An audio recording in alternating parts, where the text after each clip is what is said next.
പിതാവിൻ്റെയും പുത്രൻ്റെയും പരിശുദ്ധാത്മാവിൻ്റെയും നാമത്തിൽ ആമേൻ. വിശുദ്ധ അഗസ്റ്റിൻ പറഞ്ഞു, ഈശോ ആരാണെന്ന് അറിയണമെങ്കിൽ അവിടുത്തെ മാതാവിനെ തന്നെ അറിയണം. അവിടുത്തെ മാതാവ് ആരാണെന്ന് അറിയണമെങ്കിൽ ഈശോ ആരാണെന്ന് അറിയണം.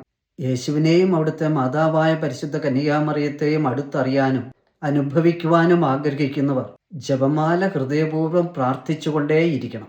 കാരണം കൊന്ത നമസ്കാരം പരിശുദ്ധ അമ്മയോട് ചേർന്ന് ഈശോയെ ആരാധിക്കുകയാണ്. രണ്ടാം വത്തിക്കാൻ കൗൺസിലിൽ നാം ഇപ്രകാരം വായിക്കുന്നു: പരിശുദ്ധി അമ്മ അറിയപ്പെടുകയും വണങ്ങപ്പെടുകയും സ്നേഹിക്കപ്പെടുകയും ചെയ്യുമ്പോൾ അതിലുപരി പുത്രൻ അറിയപ്പെടുകയും സ്നേഹിക്കപ്പെടുകയും ആരാധിക്കപ്പെടുകയും മഹത്വപ്പെടുകയും ചെയ്യും. കൊന്ത പ്രാർത്ഥിക്കുമ്പോൾ സംഭവിക്കുന്നത് ഇതാണ്.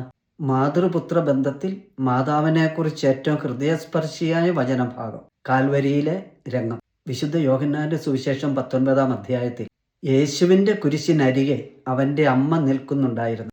അതിനാൽ വിശുദ്ധ ബർണാഡ് ദൈവത്തിൻ്റെ രക്ഷാകര പദ്ധതിയിൽ ഈശോയെയും പരിശുദ്ധ കന്യകാമറിയത്തെയും ഒരുമിച്ച് കാണുന്നു. വിശുദ്ധ അഗസ്റ്റിൻ പറഞ്ഞു, സ്ത്രീ വഴി മരണവും സ്ത്രീ വഴി ജീവനും, അതായത് ഹവ്വാ വഴി നാശവും മറിയം വഴി രക്ഷയും ഉണ്ടായി. ദൈവമക്കളെ, പരിശുദ്ധ മറിയം ദൈവവചനം ശ്രവിക്കുകയും അതനുസരിച്ച് ജീവിക്കുകയും ചെയ്തതുകൊണ്ട് കർത്താവ് തൻ്റെ അമ്മയെ നമുക്ക് ലോകത്തിന് അമ്മയായി നൽകി.